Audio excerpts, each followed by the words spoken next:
começamos agora mais um Verdade e Vida, programa da Igreja Presbiteriana do Brasil, preparado com muito carinho para você que sempre nos acompanha. Temática de hoje, pais comprometidos. Ouça essa mensagem com o reverendo Hernandes Dias Lopes.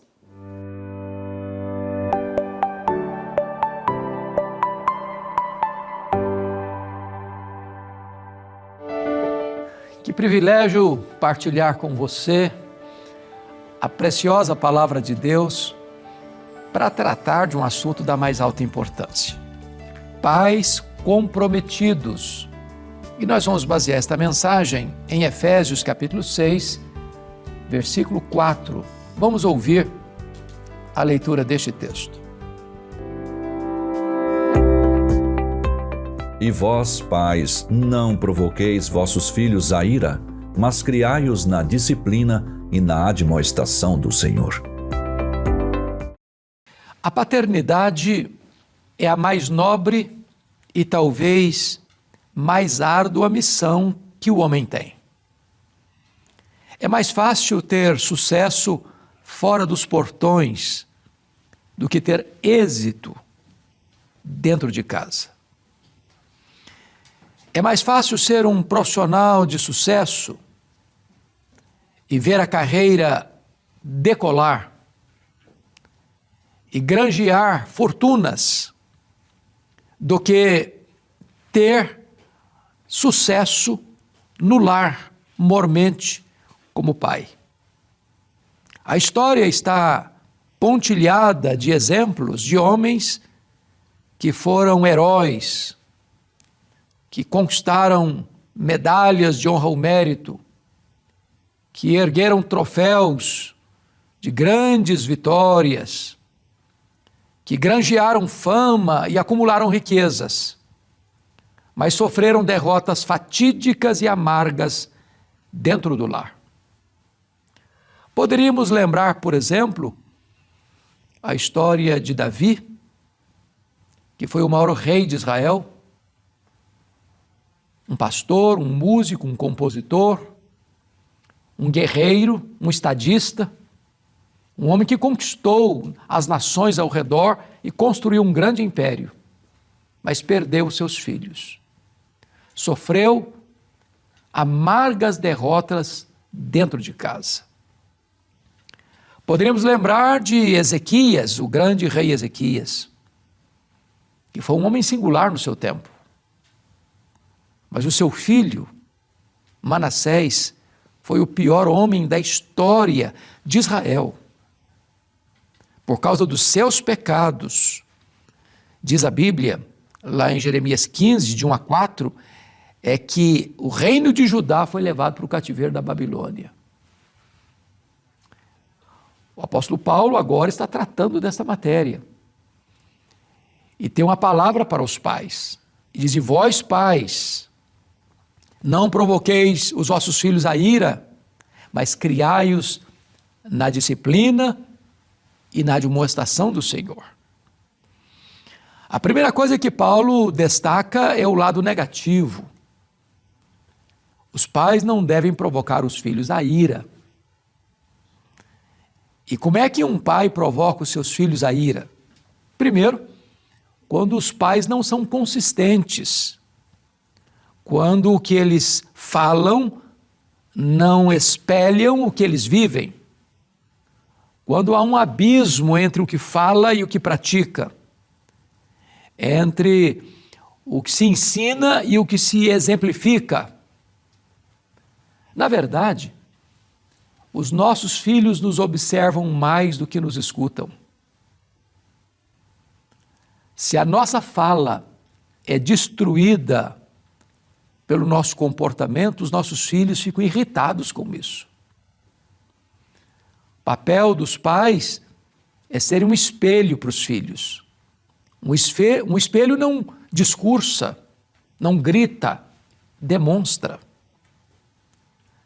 Para que o espelho seja útil, ele tem que ser iluminado, ele tem que estar limpo, ele tem que ser plano. Do contrário, ele distorce a imagem, embaça a imagem e não se percebe as coisas com clareza.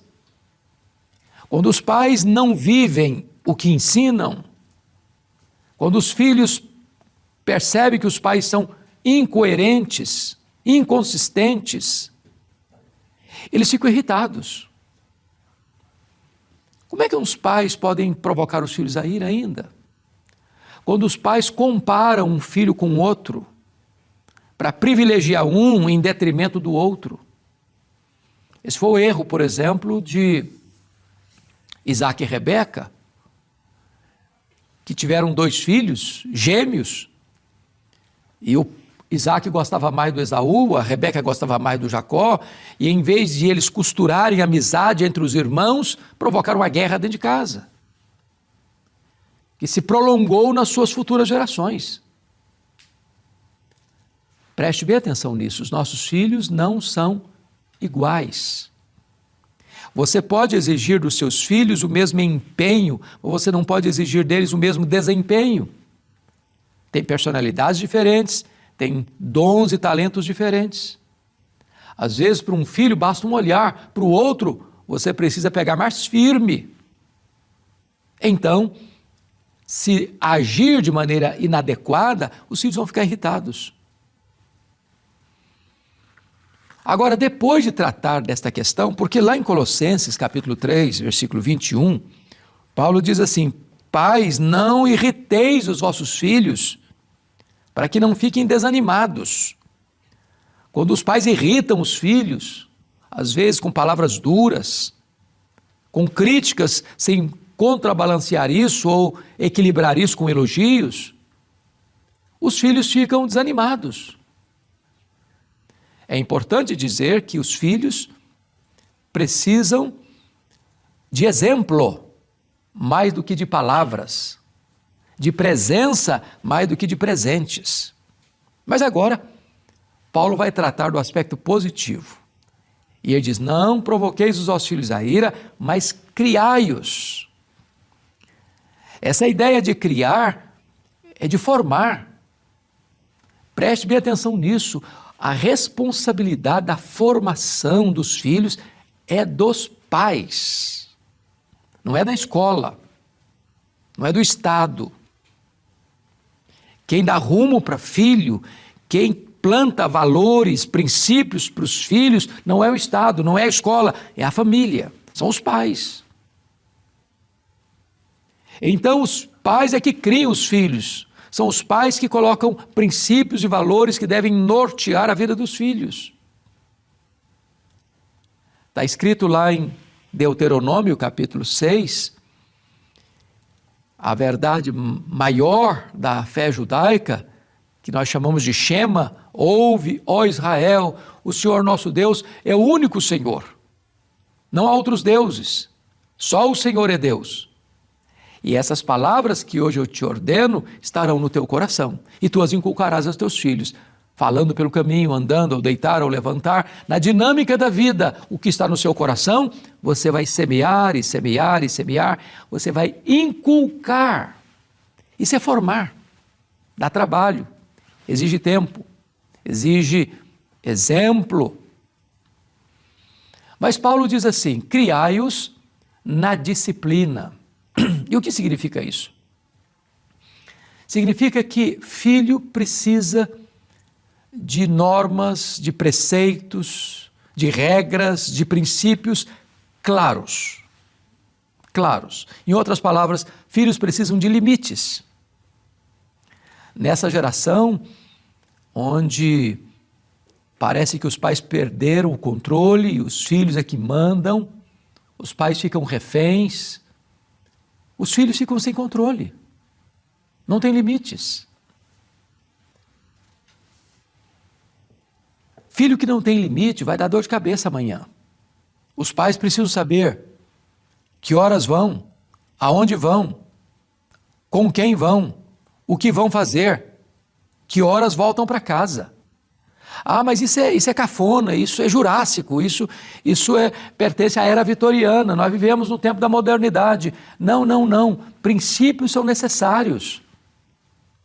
Filho que não tem balizas na vida, ele fica irritado com os pais, porque isso significa: eu não estou nem aí com você, você se vira, eu não me importo com você.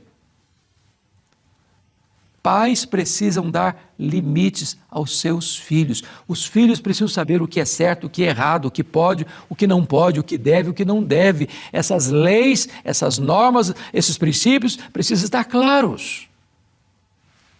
Mas ainda, o texto diz: criai-os na admoestação do Senhor. E a palavra admoestação, na língua grega, é o confronto verbal, é a conversa, é o esclarecimento, é a palavra de exortação, é a palavra de encorajamento. Me permita ilustrar isso. Imagine que o seu filho chega em casa, todo animado, e diz assim: papai, eu tirei 9 na prova de matemática. E o pai responde assim: quando você vai tirar 10, menino? O menino sai desanimado, apesar do sucesso. Em vez de ter uma palavra de encorajamento, de estímulo, o pai poderia dizer: meu filho, parabéns que você tirou 9, eu acho que da próxima você vai tirar 10. É preciso ter palavras de encorajamento. Tem pais que só criticam, só olham o lado negativo. É preciso ter palavras de encorajamento. Se houve um erro, uma falha, aí sim é hora de corrigir, de sentar, não com gritaria, não com agressividade, não com palavras de humilhação, mas palavras de advertência, de admoestação. Porque é desta maneira que você vai forjando, formando, consolidando o caráter, a personalidade de seus filhos, para que eles sejam homens e mulheres de valor, que estejam nessa sociedade rendida à ditadura do relativismo com princípios absolutos que não vão ser negociados. E Paulo termina assim: criai-os na disciplina, ou na admoestação e na disciplina e na admoestação do Senhor. Ou seja, você que é um pai cristão, precisa conhecer a Bíblia. A Bíblia é o manual de Deus para nós, que nos instrui como vivemos, como criamos a nossa família, como ensinamos os nossos filhos, como nós preparamos os nossos filhos para servir a nação, com valores, com princípios que não vão ser negociados. E desta maneira, seus filhos vão ser mais filhos de Deus do que seus próprios filhos. Você vai dar aos seus filhos não apenas uma casa para morar, uma roupa para vestir, um pão sobre a mesa, uma boa escola, uma boa formação, mas você vai dar para os seus filhos princípios e valores eternos, para que eles conheçam a Deus, para que eles se rendam a Cristo como seu Salvador pessoal, para que eles possam servir a Deus nesta geração e andarem debaixo do conselho de Deus. Eu espero que você seja esse pai comprometido com Deus, comprometido com a sua esposa, comprometido com seus filhos, para que você veja a sua família florescer onde ela está plantada e ser um grande instrumento nas mãos de Deus. Deus abençoe você, pai. Deus abençoe você, mãe. Eu quero orar por vocês nesse momento. Ó Deus, eu quero te agradecer o privilégio de partilhar esta palavra e eu te peço que tu a apliques ao coração dos pais que agora nos acompanham. Eu peço assim em nome de Jesus. Amém.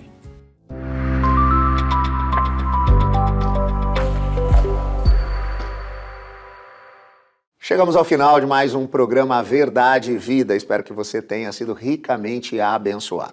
Se você quer conhecer um pouquinho mais sobre a nossa igreja, a Igreja Presbiteriana do Brasil, é só nos buscar lá nas redes sociais, sempre procurando pelo @IPBOficial. É também fácil você encontrar os programas que já foram ao ar lá no nosso canal do YouTube, youtube.com/programa Verdade e Vida e também no youtube.com/IPBOficial. O Verdade e Vida vai ficando por aqui, mas semana que vem a gente está de volta, neste mesmo horário e neste mesmo canal.